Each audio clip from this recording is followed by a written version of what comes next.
आप देख रहे हैं TNB।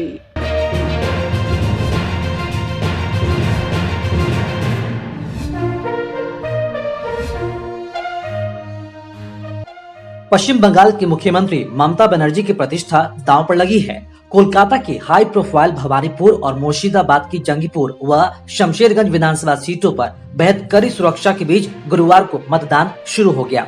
चुनाव आयोग की तरफ से सुरक्षा के बेहद कड़े इंतजाम किए गए हैं। केंद्रीय बलों की 72 कंपनियों के साथ हजारों पुलिसकर्मी सुरक्षा का जिम्मा संभाल रहे हैं।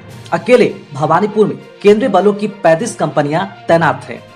इस सीट से मुख्यमंत्री व तृणमूल कांग्रेस सुप्रीमो ममता बनर्जी उम्मीदवार हैं। उनका मुकाबला भाजपा के प्रियंका टिब्रेबाल और माकपा के श्रीजीव विश्वास से है।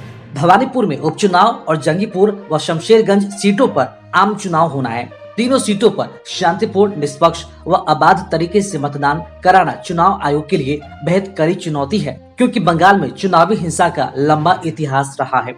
पिछले विधानसभा चुनाव के दौरान भी काफी खून खराबा हुआ था। चुनाव बाद भी हिंसा का दौर जारी रहा था। भवानीपुर में चुनाव प्रचार के अंतिम दिन बंगाल भाजपा के पूर्व अध्यक्ष दिलीप घोष को लेकर तृणमूल व भाजपा कार्यकर्ताओं में जिस तरह से झड़प हुई थी, उसे देखते हुए चुनाव आयोग बेहद सतर्क है। एक वरिष्ठ पुलिस अधिकारी ने बताया कि भवानीपुर में बूथों के 200 मीटर के दायरे में धारा 144 लागू कर दी गई है। मतदान के दिन बूथों के 100 मीटर के दायरे में नेता, मंत्री के सुरक्षा कर्मी को हथियारों के साथ प्रवेश करने नहीं दिया जाएगा। मतदान के दिन इलाके में बाहरी लोग प्रवेश न कर सके, इस बाबत होटलों व गेस्ट हाउस पर कड़ी नजर रखी जा रही है।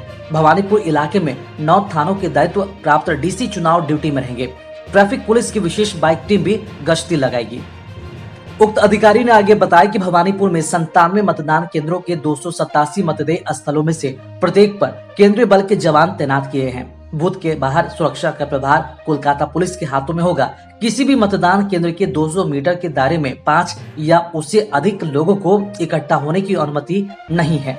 पत्थर, हथियार, पटाखे या अन्य विस्फोटक सामग्री लाने पर भी प्रतिबंध लगाया गया है। भवानीपुर में 38 स्थानों पर पुलिस चौकियां बनाई गई है। उपचुनाव के लिए एक अतिरिक्त पुलिस आयुक्त के अलावा 4 संयुक्त पुलिस आयुक्त, 14 उपायुक्त और इतने ही सहायक आयुक्त तैनात किए गए हैं। 3 अतिरिक्त नियंत्रण कक्ष भी खोले गए हैं। ईवीएम को पहुंचाने के लिए 141 विशेष वाहनों का प्रबंध किया गया है।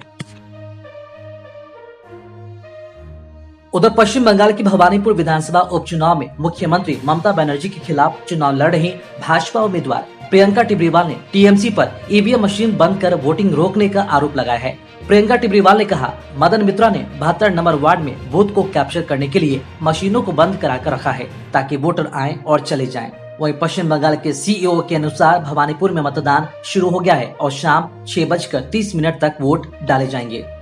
पश्चिम बंगाल की भवानीपुर विधानसभा सीट पर उपचुनाव के लिए वोटिंग शुरू हो गई है। इसके अलावा पश्चिम बंगाल के मुर्शिदाबाद जिले के शमशेरगंज और जंगीपुर सीट पर भी मतदान शुरू हो गया है। इसके अलावा ओडिशा के पिपली में भी वोट डाले जा रहे हैं। भवानीपुर विधानसभा क्षेत्र में मतदान के लिए 97 मतदान केंद्र बनाए गए हैं। वहीं मतदान स्थल पर केंद्रीय बल के जवान सुरक्षा की कमान संभाल रहे हैं। भवानीपुर विधानसभा क्षेत्र में केंद्रीय बलों की 15 कंपनियां तैनात की गई हैं। पोलिंग बूथ के बाहर सुरक्षा की कमान कोलकाता पुलिस के जिम्मे है। हर बूथ के 200 मीटर के दायरे में धारा 144 लागू कर दी गई है और 5 लोग या इससे अधिक लोग एक साथ इकट्ठा नहीं हो सकते।